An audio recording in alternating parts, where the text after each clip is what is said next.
Bismillahirrahmanirrahim. Assalamualaikum warahmatullahi wabarakatuh. Waalaikumsalam warahmatullahi Waalaikumsalam wabarakatuh. warahmatullahi wabarakatuh. Salam sehat untuk kita semua Bapak Ibu. Gimana kabar hari ini? Sehat semua, Ki? Alhamdulillah sehat, Pak. Semangat. Pak Joko ini sepertinya baru dapat sesuatu yang menyenangkan ini. Tadi pulang dari mana Pak Joko? Ngantar ibu, catanya kontrol ini. Oh, ya, tugas mulia masih tetap dijalankan walaupun kesibukan selalu menanti kita. Baik Bapak Ibu, untuk kegiatan pada pagi hari ini kita akan coba membahas tema yang mungkin semua kita alami begitu ya. Tapi untuk mengawali kegiatan pada pagi hari ini, mari kita berdoa Bapak Ibu. Untuk mempersingkat waktu, mari kita berdoa sesuai dengan agama dan kepercayaan Bapak Ibu. Berdoa disilahkan.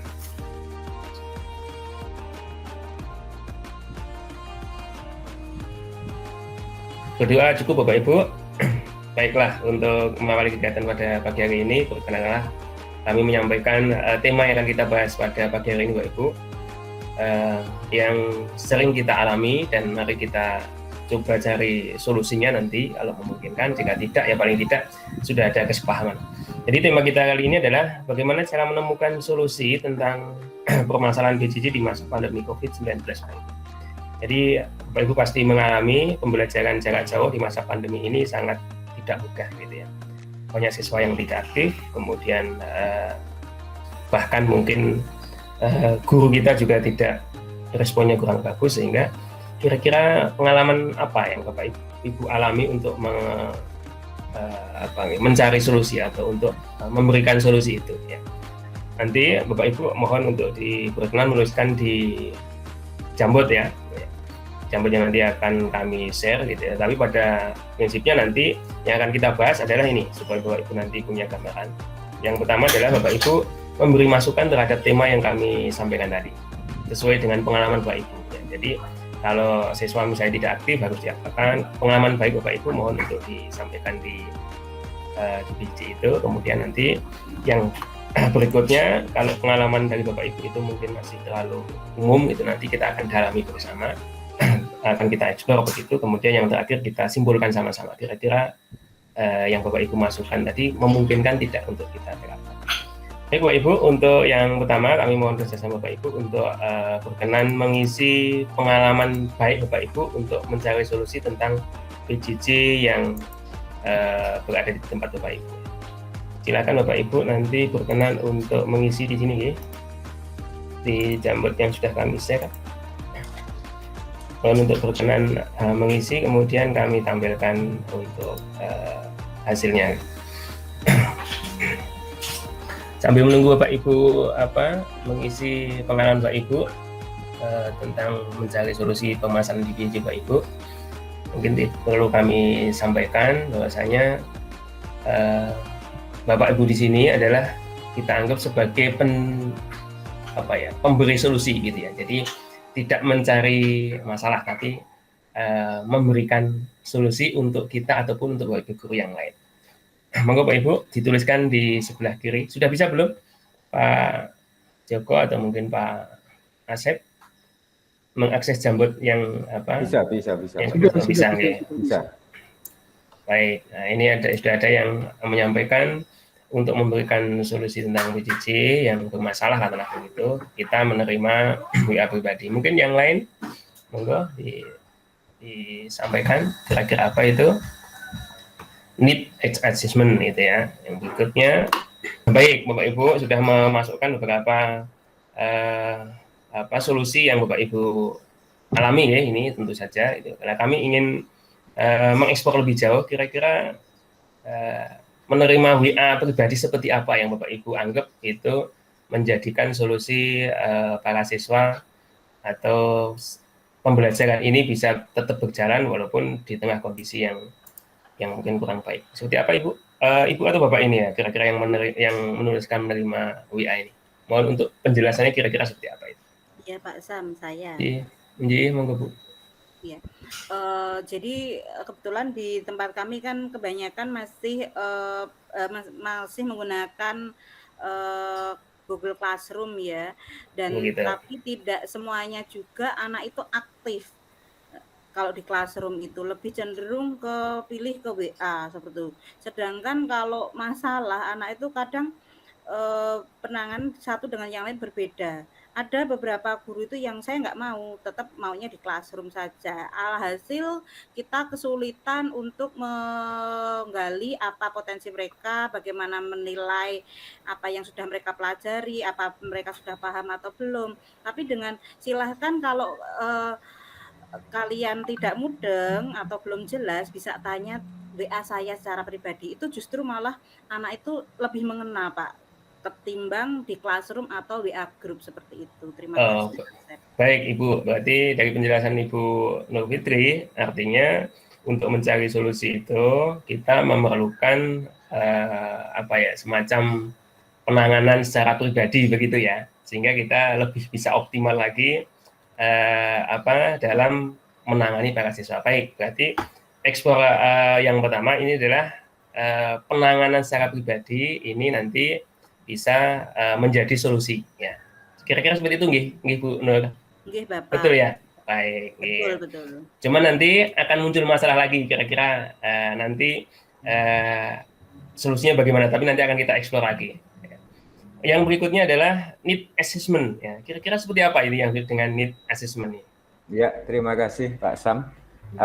Menyambungkan apa yang tadi dijelaskan oleh Bu Nur. Jadi sebetulnya kalau kita sebagai guru itu sudah melakukan need assessment langkah awal, tapi kalau di guru umum mungkin assessment diagnostis ya. Jadi di dalam suatu proses KBM ini kita menggali lebih dalam, menggali lebih jauh tentang karakteristik siswa tersebut. Jadi seumpama semisal si Randy itu memang dari HP-nya tidak support, dari tingkat ekonominya juga tidak memadai. Jadi dari situ kita ada home base data.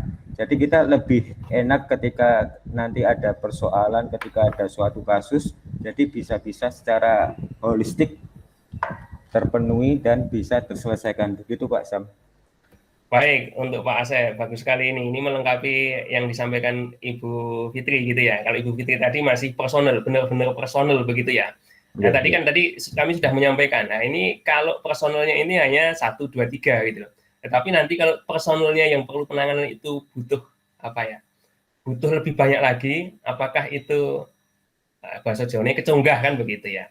Sehingga tadi Pak Asep melengkapi. Jadi tetap penekanannya adalah berdasarkan personel siswa harus penanganannya, tetapi membutuhkan asesmen khusus. Artinya dalam asesmen khusus itu mungkin perlu alat khusus lagi, misalnya mungkin aplikasi atau mungkin kalau itu manual mungkin ya penggandaan kertas dan seterusnya. Kira-kira seperti itu Pak Asep? Nggih. Sepakat ya? Sepakat ya? Oke. Jadi yang Pak Asep ini kira-kira sepertinya melengkapi dari Bu Nur Fitri. Baik, yang berikutnya, nah ini karena waktu kita juga ini kami bacakan saja dengan aplikasi sederhana. Nah, saya rasa dengan aplikasi sederhana ini selama poinnya tadi adalah penanganan pribadi, insya Allah juga bisa memberikan solusi di pembelajaran masa pandemi ini. Kemudian yang berikutnya konsultasi secara pribadi dengan berbagai sosmed. Nah ini juga sudah terjawab juga. Artinya terjawab dengan aplikasi sosmed itu mungkin kita akan bisa menangani lebih banyak siswa-siswa yang bermasalah. Seandainya siswa yang bermasalah atau yang terkait dengan solusi PJJ tadi cukup banyak siswa yang bermasalah gitu ya. Jadi untuk memberikan solusi pembelajaran selama pandemi ini adalah bagaimana kita memahami karakteristik siswa sehingga sehingga masalah yang muncul itu akan tersolusikan. Kira-kira bagaimana menurut Bapak Ibu, apakah sepakat seperti itu atau mungkin ada pendapat lain? Saya minta tolong kalau tadi sudah ada Pak Asep, kemudian ada Bu Nur, mungkin yang lain bisa memberikan pendapat sekaligus ini kita jadikan ya kesimpulan kalau memang nanti sepakat. Monggo Bapak Ibu, waktu kami persilahkan. Monggo Pak Anggara, ya silahkan.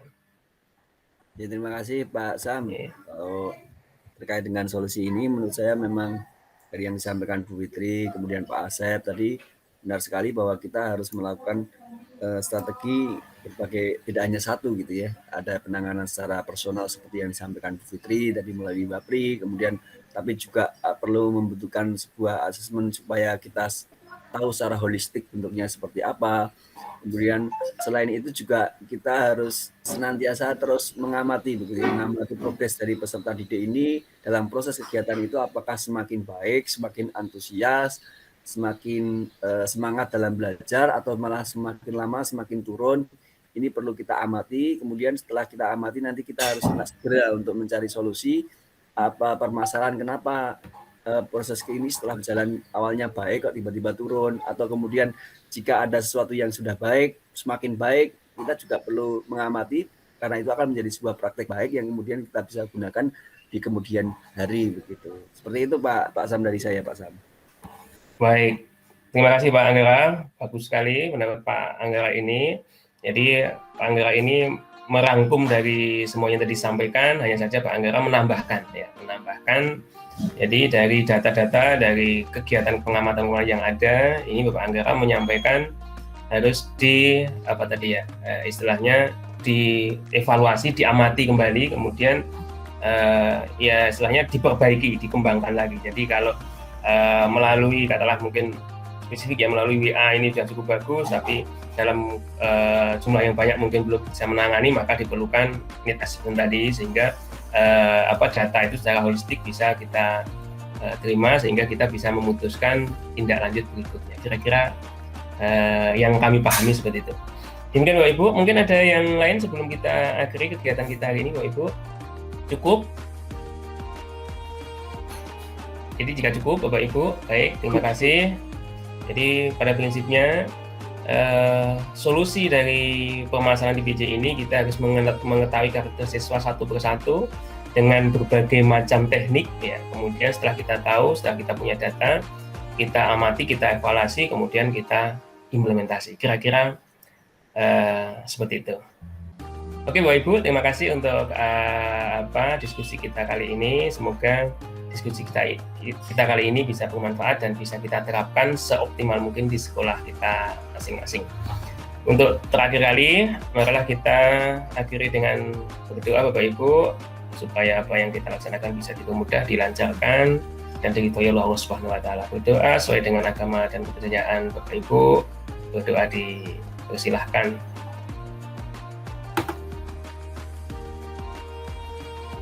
Berdoa cukup. Untuk yang terakhir kali Bapak Ibu, untuk dokumentasi kita bersama, marilah kita bersuah foto ya Bapak Ibu. 1, 2, 3. Nah, terima kasih. Kami akhiri. Wassalamualaikum warahmatullahi wabarakatuh. Waalaikumsalam. Semangat terus semuanya. Waalaikumsalam warahmatullahi